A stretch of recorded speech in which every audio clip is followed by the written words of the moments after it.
Yes, we still have a few people joining us, which is terrific, and we'll just keep letting them in. But welcome to everyone who's here. We're very happy to see you today.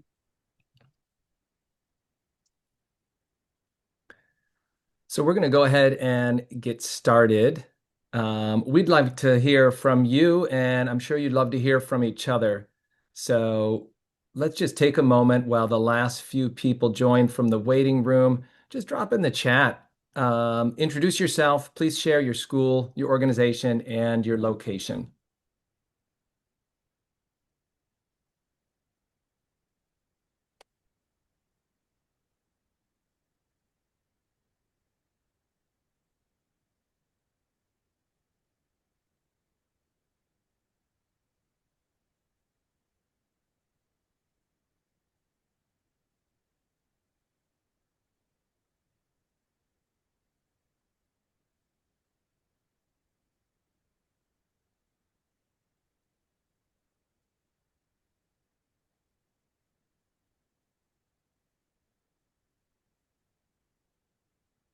Great. Well, it is always inspiring to see um, the breadth of the connections across the the global international school community. So wonderful to see so many folks joining us from uh, at least I counted at least four different continents. And we will continue to use the chat if you have questions or if there's something that you want to share, if there's an observation. So again, this is an introduction to the school improvement pathways and starting with the MLRC School Improvement Framework. And today's webinar, we're going to share briefly what is the MLRC School Network? How do we support schools? And many of you are from our member schools from the global network around the world. So hopefully that'll be a refresher, but also you might learn something new. We're really excited to provide a deep dive into the MLRC School Improvement Framework, and then we'll have lots of opportunities for you to think about how you can connect with us, connect with others, and utilize some of the tools that we've developed to continue doing the good work that you're doing at your school. And I'm really excited to be joined by a couple colleagues and co-creators. And so I'll let them introduce themselves. I'm John Nordmeyer, the School Network Director at the MLRC, and really happy to be joined by Esther and Jake in this work and on this webinar. So go ahead, Esther. Sure. Hi, everyone. My name is Esther Bettany Height, and I'm a researcher with the MLRC School Network, and very excited to be here with you today. And I'm coming to you from Petrópolis, Brazil, so just outside of Rio today. So happy to be here. And I'll let our co-creator, Jake, introduce himself. Thank you. Hi, everyone. I'm Jake or Jacob, and I'm head of multilingual learning at Dulwich College, Suzhou in China. And our school is a member of the MLRC School Network, and I've been working with John and Esther and the MLRC to design the playbook of tools and activities to support implementation of the framework, which they're going to be introducing today. And we'll touch on this playbook later, and I'll be focusing on it in more detail in next week's webinar as well. Perfect. Thanks, Jake. Great to have you here. And we're And really excited to have so many of you join us from around the world. We know this is an important topic for all of you, and it's one of the cornerstones of what we do at the MLRC. So, Esther, I'll let you go ahead and share a little bit about our center. sure. So for those of you who don't know, the MLRC, or the Multilingual Learning Research Center, is based out of the University of Wisconsin-Madison School of Education. And we are committed as a center to collaborate with scholars and schools around the world, and really for the purpose of improving outcomes for multilingual learners with a focus on equitable and innovative approaches to research and practice. So we're going to be focused today on talking about some tools that have been developed within the MLRC School Network, which is a research practice partnership of about 150 schools across more than 60 countries. We know many of you, as we're looking at the chat, represent a very high number of those schools around the world. So really happy to have you here with us. And if you're not a member of the School Network, welcome. We're glad to have you here, and you'll have a chance to learn more about it. But the School Network operates as a research practice partnership, again, focused on improving outcomes for multilingual learners, particularly within the context of international and independent schools. And together we explore problems of practices and create solutions through four main areas, which we're going to talk about, which are access, improvement, action, and insights. Thanks, Esther. And that gets us to the heart of why we've offered this webinar. We've really tried to create tools and resources that empower you as teacher leaders to engage in research, connecting it to practice, and partnering with other schools. We realize that we may be creating tools and sharing them with you that you don't necessarily have familiarity with yet. So we wanted to offer this webinar series to help you learn more about tools that you already have access to and think together about how you might use them. And we know that this connection or disconnection between research and practice is real. It's something that we know that we should be doing and that we aspire to do as teachers, as leaders, as policymakers. But we know from recent research from Walsh and colleagues that really only 1/3 of teachers regularly engage with research because educators share that it's either not accessible or not relevant to their practice. And it feels like sometimes researchers and scholars are disconnected from classrooms. We're really trying to lean into that opportunity and close that gap between research and practice by making research relevant, making it accessible, and engaging together with colleagues around the world to engage in creating new insights from research. So Esther mentioned these four approaches at the MLRC that we've designed our research practice partnership around. We provide access to cutting-edge research insights that are relevant to you, that are conducted in international schools, relevant for international schools, and that's organized around our main three topics of collaboration, translanguaging, and inclusive EAL. So we provide access to research that you should know and be able to use. We also focus on improvement, and that's the focus of today's webinar, thinking about how can you identify assets, how can you gather feedback, and use evidence to set some goals for your school. So that's the focus on improvement. We also, many of you know, we support school-based teams in engaging in action research. So we are very excited to work with over 500 teachers in the last 3 years to design and conduct action research studies at your school, both to learn about your school, but also to build collective efficacy. And then finally, the insights that we gain from working with colleagues at University of Wisconsin-Madison and other scholars around the world. For example, Esther has been working with some colleagues to study AI and translanguaging. And so those large-scale studies, we share those empirical evidence insights back with the network. So those are kind of the four main pillars. And again, today we're really focused on improvement. And improvement is a continuous process. And we have designed a framework that we're going to introduce to you today. We wanted to zoom out and say a little bit more about how the framework fits into this learning ecosystem. So Esther, do you want to share a little bit about how we can think about not just the framework, but the associated tools and processes for utilizing that framework?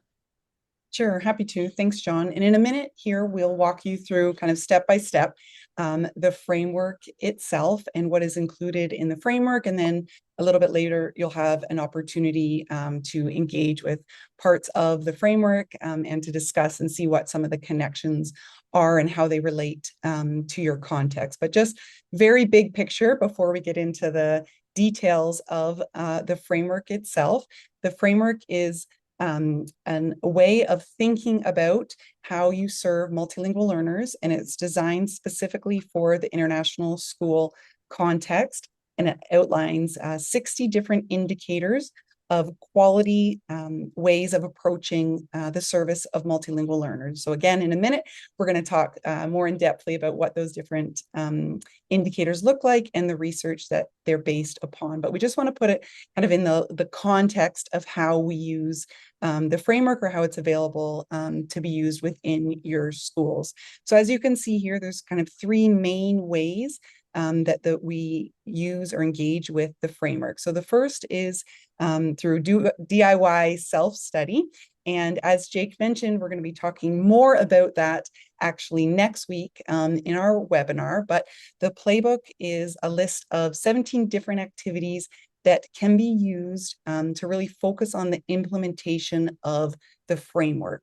The kind of core of that is an inventory tool where you look across the 60 indicators or particular sections of the framework to really understand what is happening at your school across the school, program, classroom, and student level. So to really understand where are the areas of strength at your school and where are the areas for growth. And the inventory really allows you to see that big picture and to gather evidence to understand those different areas and the indicators that are associated with them. Then within the playbook, there are a number of different activities that help you prepare to do the inventory, actually engage with the inventory itself.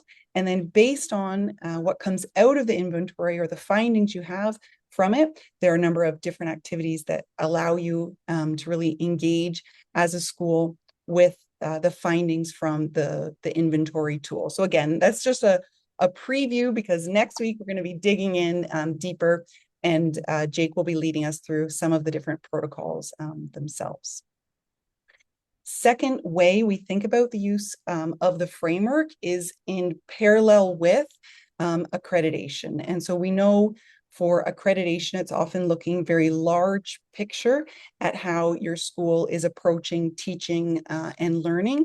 And the School Improvement Framework really is a way of focusing in on your approaches to language. So we see it as something that is able to support the accreditation process that your schools are in. And we're working with various accreditation agencies ourselves to ensure that what is within the framework aligns with the approaches that are within various different accreditation organizations. So they're not seen as being in conflict, but in parallel or complementary to each other. And finally, you'll see on the right-hand side, we have two types of in-depth reviews that we conduct. The first is the comprehensive review, which happens over a 4 to 6 month period in which we work with the school to gather different forms of internal and external data. We also do an on-site portion where a member of the MLRC team comes to your school and does classroom observations and focus groups. And really that's a real intensive deep dive into understanding how your school is serving multilingual learners, and again, based on the framework. We also offer a facilitated guided review in which we walk through a process with you as a school to understand what is your current approach, what are some of your goals in thinking about how you want to serve multilingual learners, and then help you in identifying what some of those next steps are. So again, different types of data is gathered throughout that process, but across these three areas, all of it is really based on or comes out of the School Improvement Framework, which is what we're going to kind of dig into next. Thanks, Esther. That's a great overview. And you can see why we're really excited about this tool, the framework tool. It provides research-based lens through which you can view your school. And we know this is work you're engaged in all the time, in continually improving, identifying what's going well and targets for growth. So we've tried to provide, again, in these self-study tools, some flexible ways that you can continue doing that work. And then in the MLRC reviews, some focused ways we can support you, provide feedback. And I just want to mention the accreditation connections are really important. And we've spoken to just some examples, folks at the IB about language policy and thinking about how we can support schools in developing their language policies. We have worked closely with WASC, those of you who are WASC schools, and in the latest revision of the WASC Focus on Learning Guidelines, they incorporated points from the MLRC School Improvement Framework into their new guidelines to make sure they were building on the latest research insights about teaching multilingual learners. And we've also worked with NEASC and spoken with Cognia about how do we support action research to implement accreditation planning. So we're really, again, trying to align closely with the work that you are doing as school leaders and teachers on the ground for continuous improvement. The framework, as Esther mentioned, is a tool that we developed to identify some indicators of quality. If you're thinking about your program, you are not necessarily thinking about the forest and the trees because your nose is right in the bark. So we're helping to zoom out and say, what are some really important look-fors, some indicators of quality in schools serving multilingual learners? And we work together with a team of global researchers. And we also asked some of you on this call to review the framework as international experts. And so we had a lot of input to say, are we looking at the right things? Are we making the connections to research that helps to provide relevance for these indicators? And is it a useful tool? So it's really grounded in current research and practices in international schools. And again, as we mentioned, it complements the strategic planning you're already doing and accreditation. And so the major accreditation agencies know, if you mention that you're working with the School Improvement Framework with the MLRC, that's a known set of resources that complements your accreditation work. So you can see that the framework is organized in 4 levels to reflect the multi-level and nested nature of the multilingual learning ecosystems, with students really at the center. And so we broaden out from the student level to the classroom level, the program level, and the school level. And we'll share a little bit more about what we look at each of those levels and how the framework is constructed. So I'll provide a bit of an overview for each of the 4 levels that John mentioned. And so starting at the school level really focuses on examining values, thinking about strategic planning and growth in the support of multilingual learners. So this really looks at what is the role of multilingualism in the school's mission, at leadership roles and responsibilities that guide approaches to language, and also how staffing capacities effectively supporting multilingual learners. Then at the program level, we're really thinking about schools' policies, programs, and processes that are in place and how they shape the experience of multilingual learners. So we're thinking about how the school identifies and places multilingual learners, the effectiveness of assessment practices as part of that process of placement and monitoring of multilingual learners. Thinking about the structure of the language programs themselves, and also the degree to which multilingual students are included in all aspects of school life. Then we move to the classroom level. And so at the classroom level, we're really thinking about teaching and learning practices.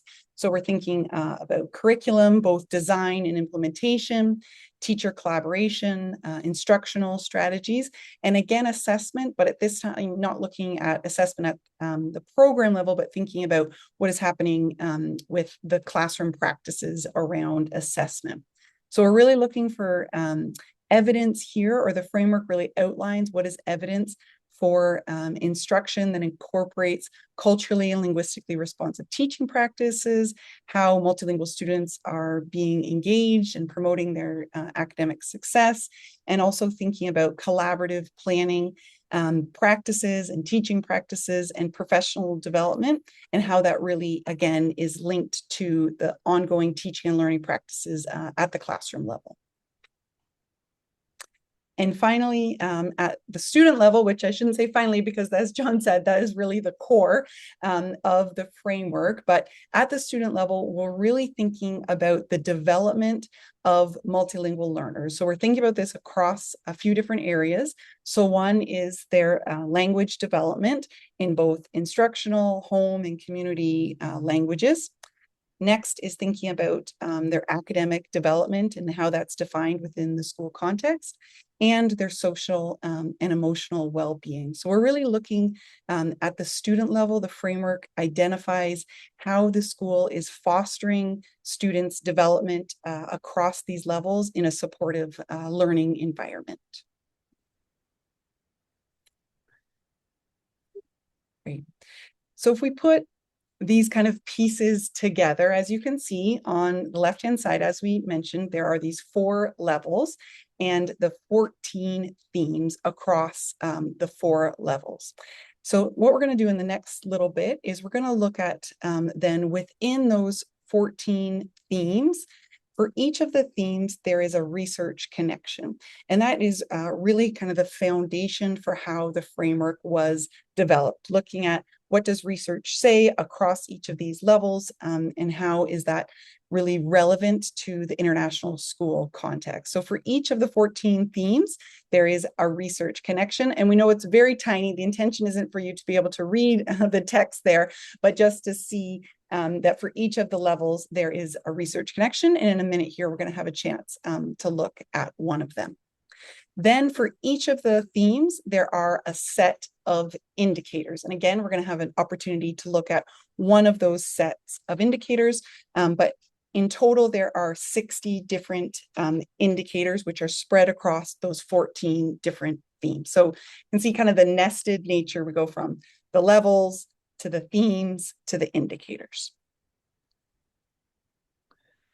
Thanks, Esther. And as Esther mentioned, we're going to provide you the opportunity to take a look at some specific examples of what this looks like, the research connections and the indicators. And at this point, hopefully you can see how the framework as a tool can help scaffold your inquiry as you think about your school, what's going well, and what you might improve. And so in a sense, it provides that cognitive offloading that we know is so important for you to be able to focus on multiple aspects of your program, to think both deeply and broadly, to be able to understand your program at your school, to establish priorities and targets for growth.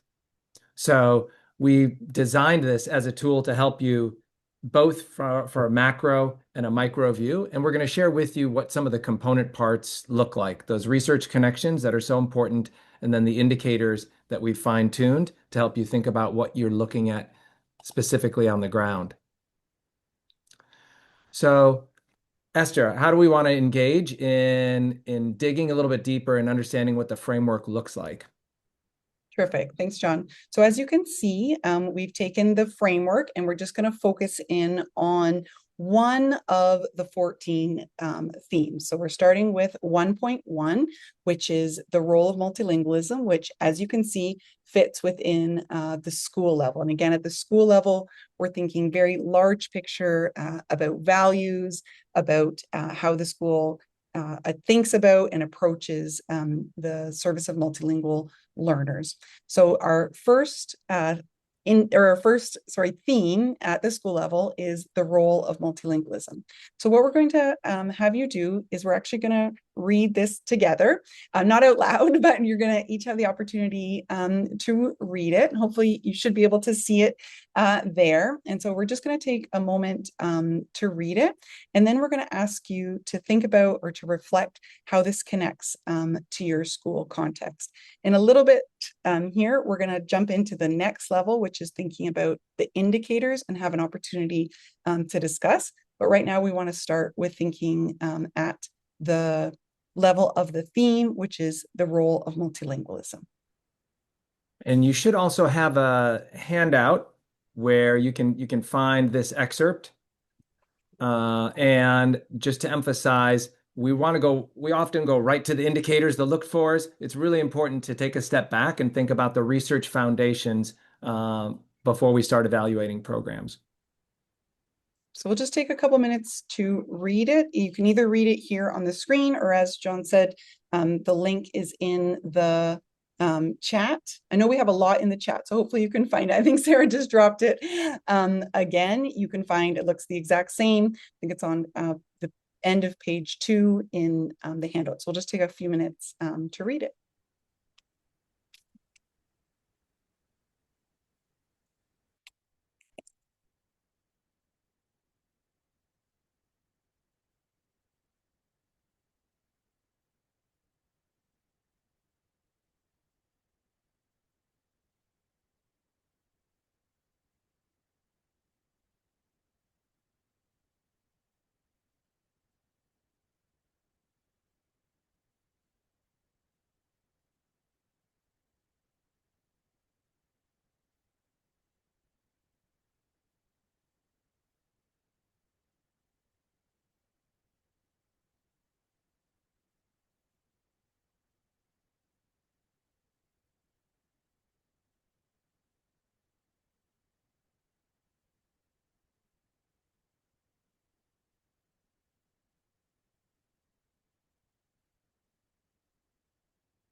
Thank you. Hopefully you've had a chance to read that either in the handout or on the screen. And hopefully also you've connected some of what you believe, what you understand, what you know about the role of multilingualism to some of the research insights, some of the summaries from professional literature.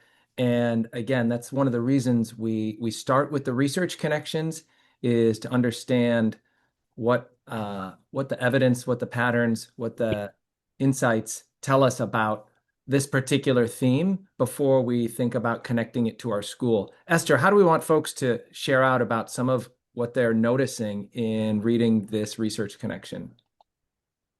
Terrific. Thanks, John. We'd like you to just take an opportunity now, if you'll share in the chat, either one key connection as you were reading the research. So something that you read that you thought, oh yeah, that connects to X at my school.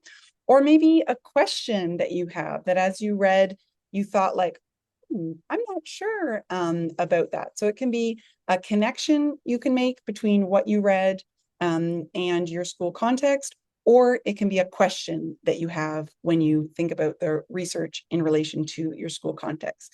So we'll just take a minute in the chat if you want to put your responses in, and then please take the opportunity to read what others have written and feel free to respond. We won't necessarily have a chance to read out all of them because there are a lot of people here with us today, which is wonderful, but you can have a chance to read them and see what connections people are making and the questions they're making. So we'll just take an opportunity now to do that in the chat.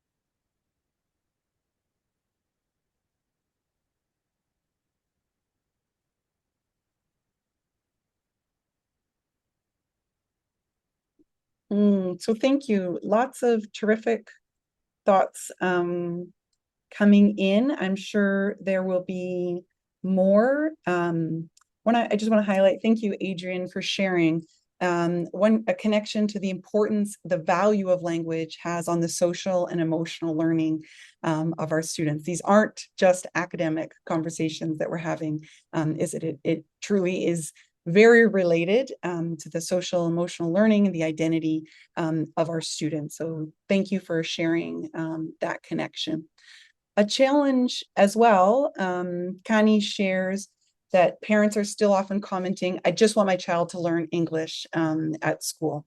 And so we know that research emphasizes the importance of students' home languages. And so having those conversations with parents about what the research says can be really challenging. And so as there are different maybe expectations of what the school offers or different directions. And so we have heard from schools that having access to research to be able to share with and to strengthen those conversations is really important. So thank you for sharing that.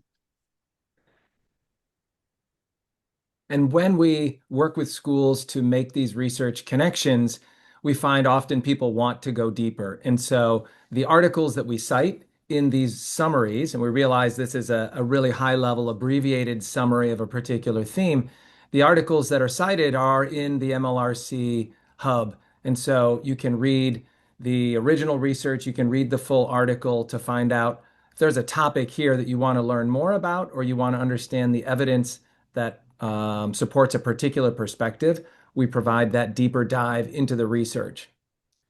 We also know that connecting the research to practice and thinking about, what does this actually look like at our school?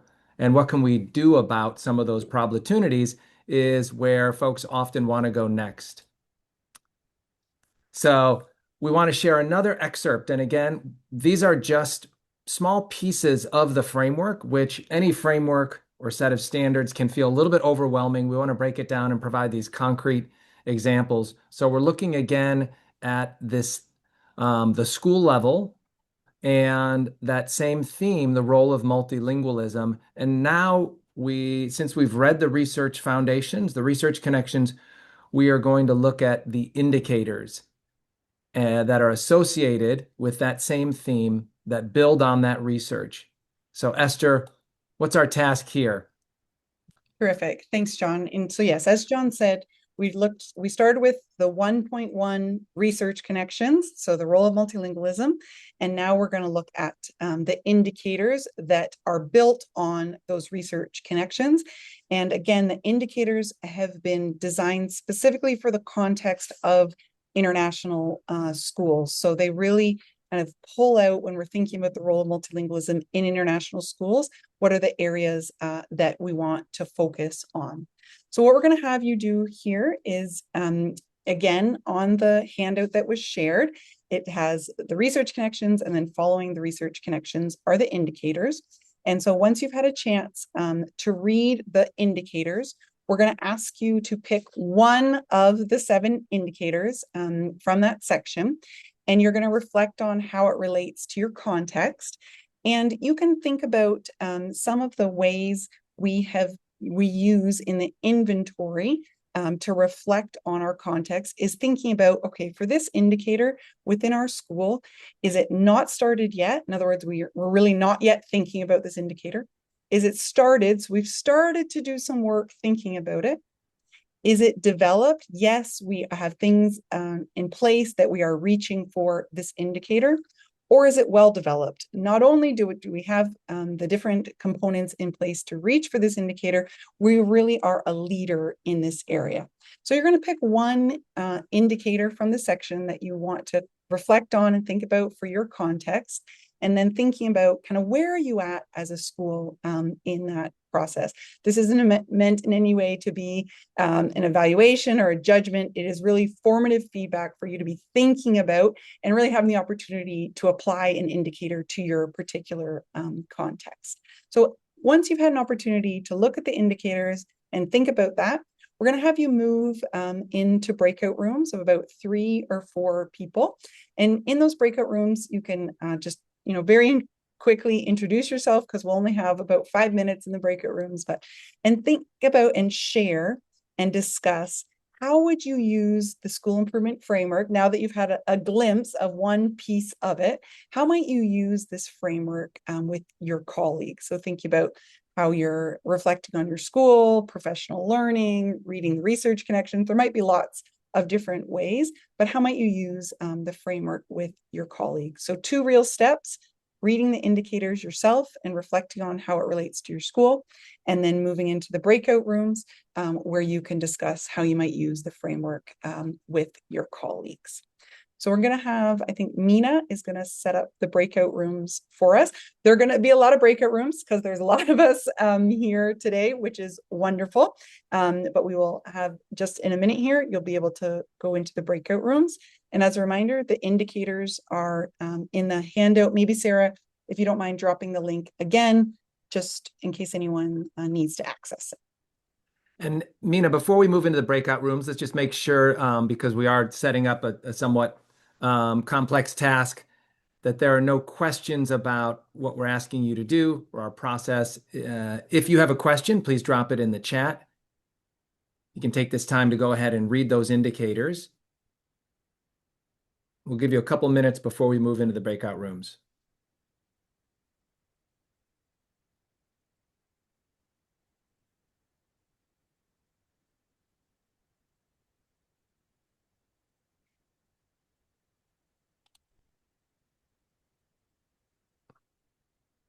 Again, you should be looking at these indicators for 1.1, the role of multilingualism at the school level.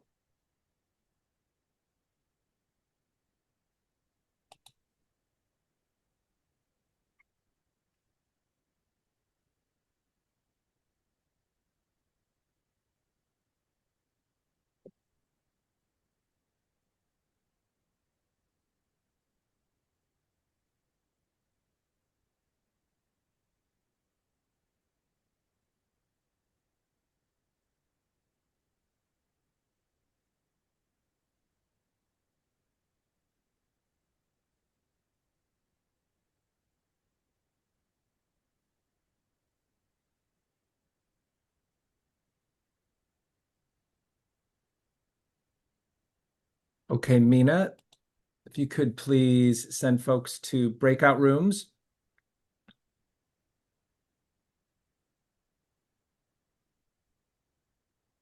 We'll call you back in about 5 minutes.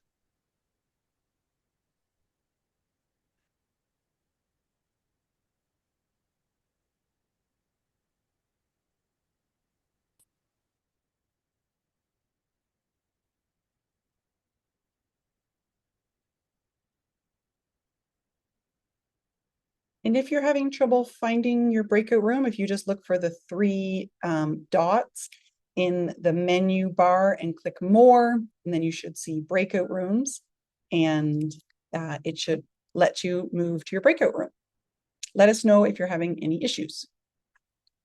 As you're coming, thank you, Mina. As you're coming back, we just want to provide an opportunity for any questions that you might have. So it could be questions about how the framework itself is structured. It could be a question that came up as you were discussing some of the indicators, but we just want to have the opportunity for you to ask any questions. So if you want to put them in the chat or unmute. We can't see everyone on our screens at all times. So that's why sometimes the chat is a little bit easier, just because we can't always see if you have a hand. So we'll just take a minute to see if there are any questions. Questions, thoughts? Oh, sorry, Esther. Also, if a number of folks have already engaged with the framework, and so we would love to hear your observations, your insights, or if this is the first time you're seeing it, how you might imagine using some of these tools at your school. And so in addition to your questions, any observations you have.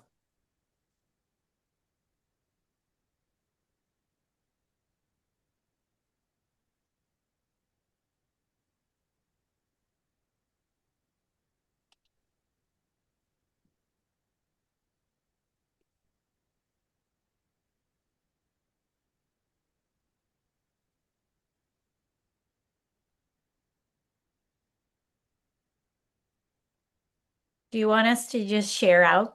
Is that okay, John?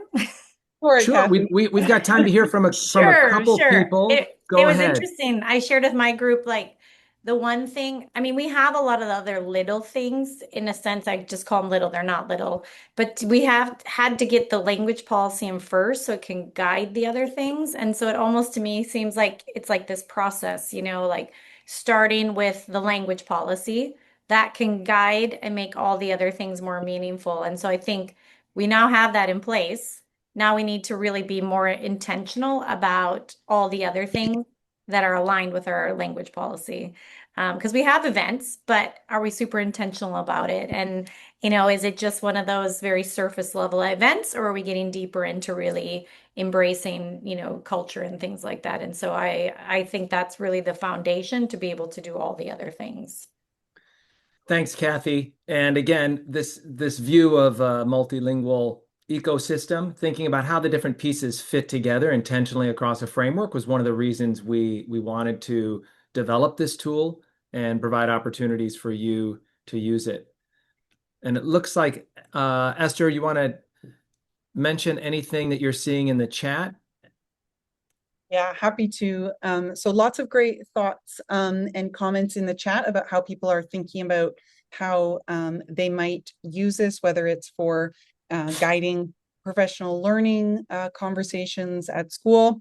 A couple of other mentions about language policy, and many of our members from the MLRC Language Policy Working Group are here, and we know that there's lots of work that happens kind of in connection between language policy and the framework. And so thinking about how the framework can provide ongoing guidance for that work, and also some great connections here to accreditation processes. So thanks, Chris, for sharing about using the tool to think about alignment in the WASC accreditation process, and starting with an update of the language policy and program design. So again, we know there's a lot of these connections being made. And I see that Dawn is here from WASC, and we may have other folks representing accreditation agencies. So again, we really appreciate that partnership to help align some of the targets that schools are aiming for. I think we've got time for maybe one more comment. It looks like Connie has a hand raised. So Connie, go ahead and share your insight of your question. Oh, thank you, John.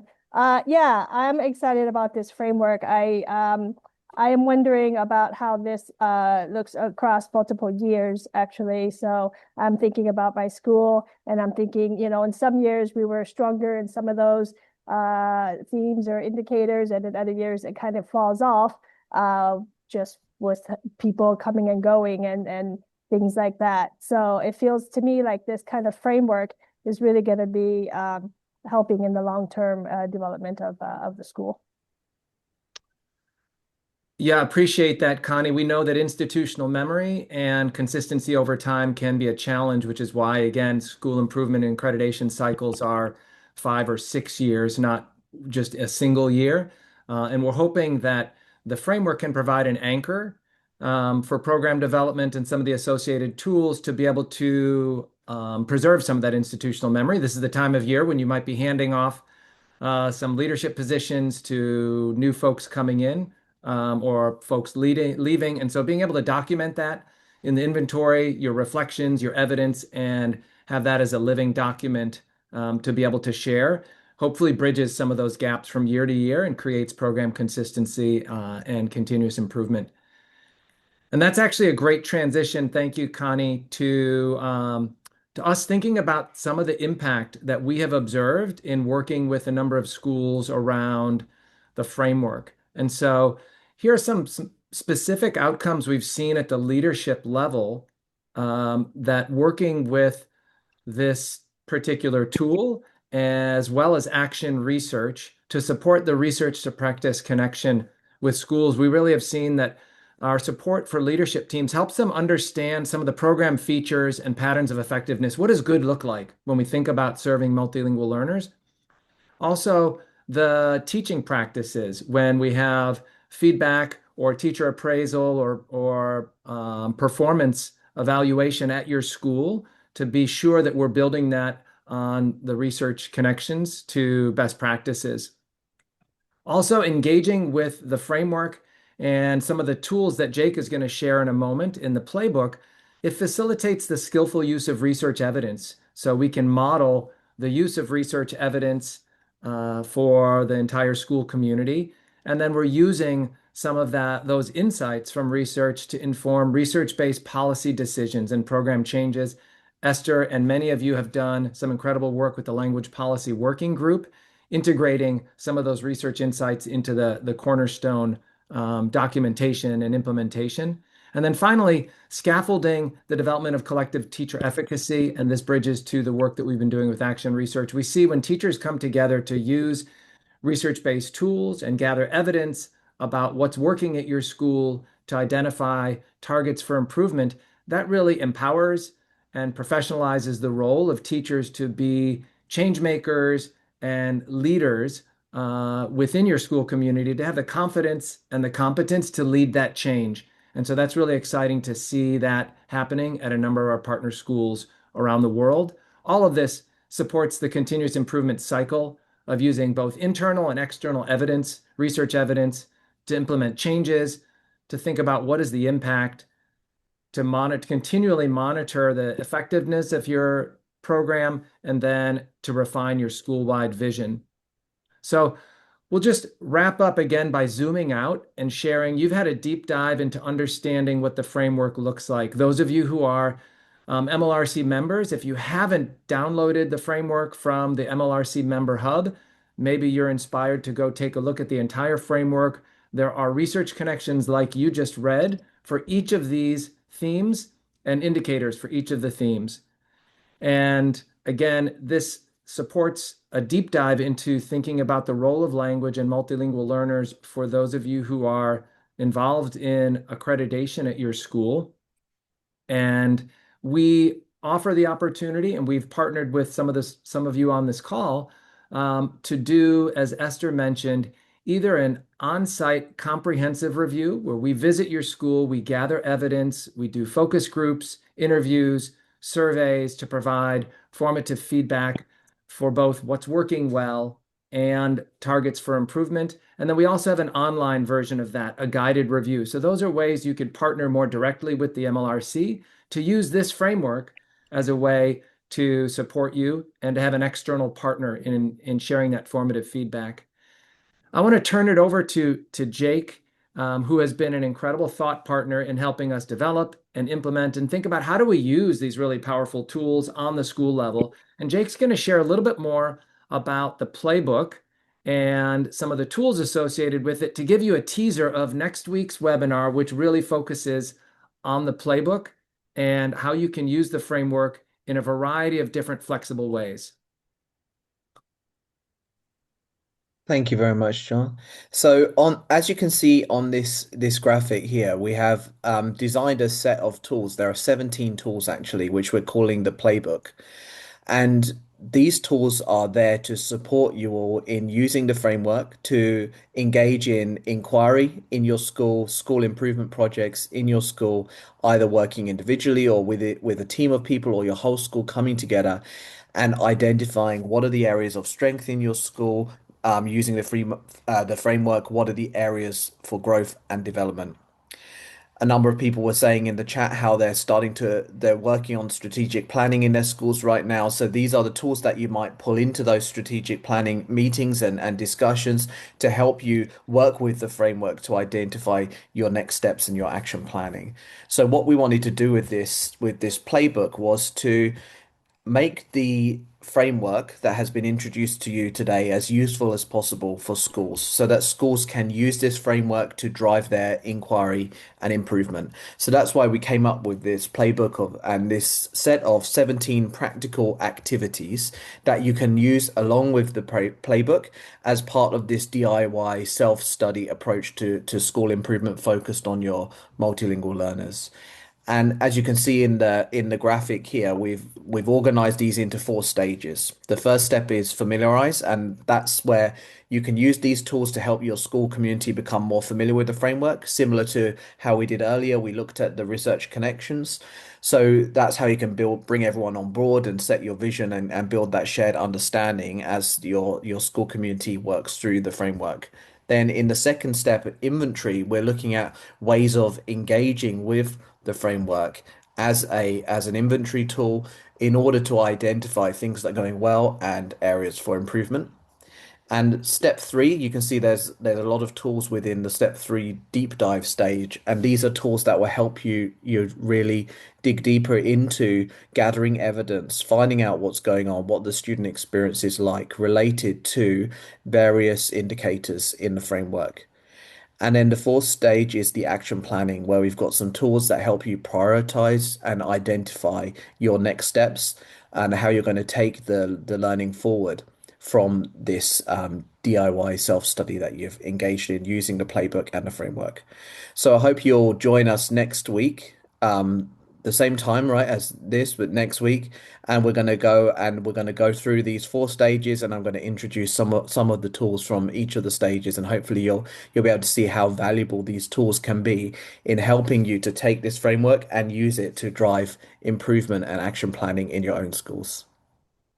Yes, terrific. Thank you so much, Jake. We're really looking forward to next week's webinar, which is at the same time next Wednesday, and the link for it has just been dropped in the chat. So please make sure you register for next week.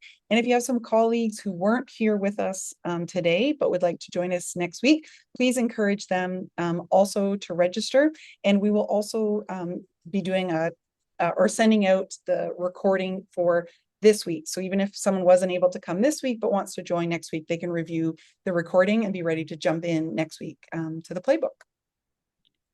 Absolutely. And just a shout out again to Jake, who has been instrumental as thought partner and a lead designer. We really want to make sure we get the voice of teacher leaders in the tools that we develop. And so that's why we've partnered with Jake, and he's been really a great thought partner. So thank you, Jake. And I think next week you'll learn more about what that looks like on the ground. Again, a reminder, you can connect with us for access to research tools. We can support you with improvement. We will very soon announce where our research symposia dates and locations will be for you and your teams to engage in action research. And then we'll continue sharing insights through our speaker series, which on the 23rd will feature Ying Chu from IS Beijing, sharing about her research, and other international researchers every month. If you are not yet a member, how can you get involved? You can join the MLRC School Network, and we'll share information about joining us. We would love to welcome you into the MLRC global community. If you are a member, go into the hub and explore the online research. You can partner with us for school improvement. You can, again, use the framework for your own self-study and some of the tools that we've developed, or you can work with us for a guided review or a comprehensive review. And we are scheduling those for next year. We have room for a few more schools to partner with us. So if you're interested in that, please let us know soon. You can send a team to a research symposium. Again, coming soon near you. Dates and locations will be announced. And then you can also present or publish your work. Some of the folks on this call were authors, co-authors on some of the research that we cite, and we continue to share insights that you have developed at your school with others in the international school community. And that's, again, connecting research to practice, not only by helping you understand published research, but by you producing published research based on your school's work. So we are really excited to continue partnering with the 150 schools around the world, and many of you as teacher leaders, to support the good work that you're doing by developing tools like the framework that help empower you and connect you with others around the world.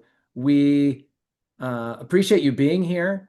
I know some of you stayed up late. Those of you in Asia really appreciate that. And we hope to see you again next week, speaking about the playbook.